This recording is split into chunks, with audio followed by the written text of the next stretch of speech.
Hi, I'm Deb Mackin, author of the Team Building Toolkit 2nd edition. How many times have you been in a meeting that is completely frustrating for you? Nothing gets done. It feels like a complete waste of time. Today we're going to take a look at one of those meetings, and then we're going to look at how we make that meeting into a high-performance, high-accountability meeting. Hi everybody, how you doing today? Yeah? Yeah, so what's on the platter for today? What are we to talk about? Ideas? I don't have any ideas, but if you want to talk about the sports section, the Patriots are playing this Sunday. That's what I'm talking about. Not sports again. I'm so sick of hearing about sports. Gardening. Now, how about gardening? It's a good stress reliever. Hey, we could try that as a group.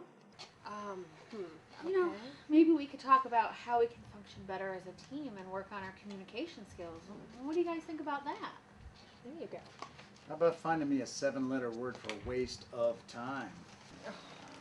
You know, I just think we would all function better sometimes and be more productive if some people would shut up once in a while.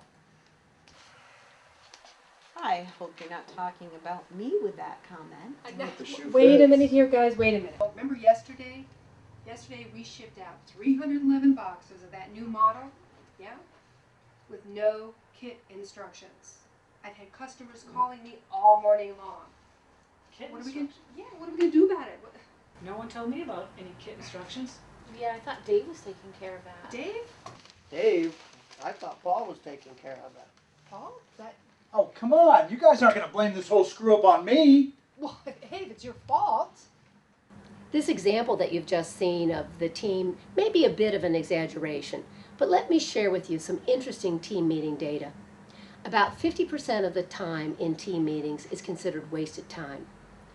Team meetings typically start anywhere between 8 to 12 minutes late. And about 73% of people admit to bringing other work to their meetings just to make sure that they get something done.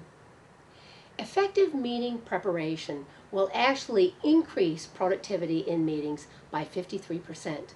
Now let's look at what happens when we apply some of the tools from our team building toolkit. Hi everybody, how's everybody doing? Good. How are you doing? Yeah, great. Did everybody get the agenda that I sent out a few days ago? They got a Got it copy? right here? Yeah. Terrific. Well, let's get started because we want to get the meeting started on time. I can facilitate today. Do we have someone who's set up to be scribe? Who's next on the rotation? I think it's me. Oh, Paul, great. Remember, there's your scribe meeting notes, and you're going to take down this topic, discuss the summary, any action items and deadlines as we go through the meeting Sure. today. Yep. Okay? And we need a timekeeper. Who's next? Oh, great. Okay, here's your time cards. And your rule badge. And who's next in line for process observer? That'll be me. Great, Sarah. And Sarah, do you have your help hinder list with you today? Yes, I do. I have it right here. Great. And let's see, we've got 15 minutes here on the agenda scheduled for the ABC project and another 15 minutes to talk about our communication as a team. How does that look to everybody? Does that sound like a good plan? Yes. Yeah, not bad. Well, what about the problem yesterday with the boxes? Oh, our big problem yesterday with the boxes. Teresa, what do you think? How should we rework the agenda? Maybe we should start first with that on our agenda, and then if we have time left over, we can get to the other items. Oh, that one's pretty important. Yeah, so how does that sound to everybody? That that sounds good? good. Yeah. Yeah, so do I have consensus? Any concerns before we go? No? Okay, so we have consensus? Yes. Yeah, thumbs up. Good, gonna see? Great, wonderful. So Sue, if you as our timekeeper could give us like every 5 minutes, tell us where we're at in the agenda, I'll do that. so we stay on time. And Sarah, as our process observer, if you could just let us know that we're being fair to everybody and everybody's getting heard. Oh, sure.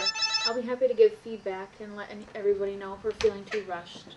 Great, Okay. thank you, that sounds good. Okay, so the first agenda item is No, taking a look at no, those it's just not going to 311 happen. We're not even boxes meeting that on went that out. till next And Tuesday. Excuse me, So, Paul. we can- According to our hold on, help, Fred. hinder list, we should be taking phone calls during our meeting. Yeah, you're right. Hold Okay, on, I'll thanks a just lot. hang up. Okay. Hey, Fred, I'm in a meeting, so I'll have to call you back on that one.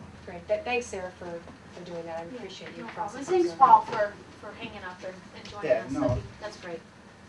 Okay, let's get back to the topic of the 311 boxes and what we want to do.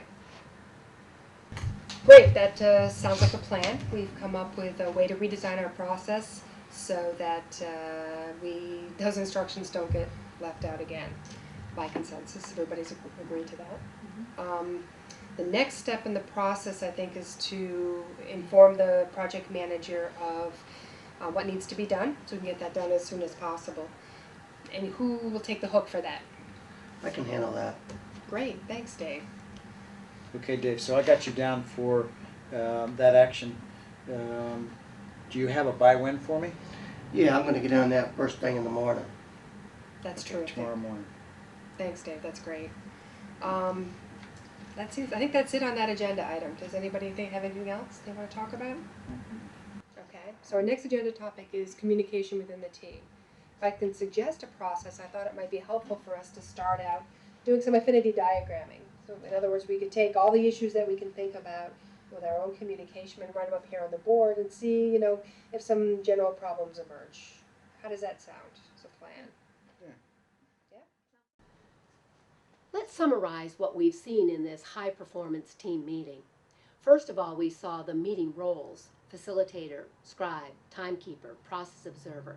In a high-performance team, those roles are rotated equally among all members. We also saw a meeting agenda introduced to the team by the facilitator. And then when Teresa brought up the missing boxes and the need to address that as a team, you saw the team reach consensus on modifying its agenda. That's very common among a high-performance team. You saw Sarah, as process observer, deal with the behavior of Paul on the cell phone, and Paul able to receive that feedback because he remembered when he had helped the team to develop the help hinder list. You saw consensus decision making and Lisa guiding that as a facilitator, checking to see were there any concerns before calling for consensus. And then you saw the team giving the thumbs up for their consensus. We treat silence as not consensus in a team. So that thumbs up is a very important part of demonstrating accountability. And at the end, you saw effective closure. You saw the action items recorded. You saw Paul ask Dave, by when, Dave, will you have that back to the team? And you saw the due date identified, not just the person responsible. We encourage you to take a look in the Team Building Toolkit at Chapter 2 on meeting skills and Chapter 3 on accountability if you'd like more information on how to move your meetings in a new direction.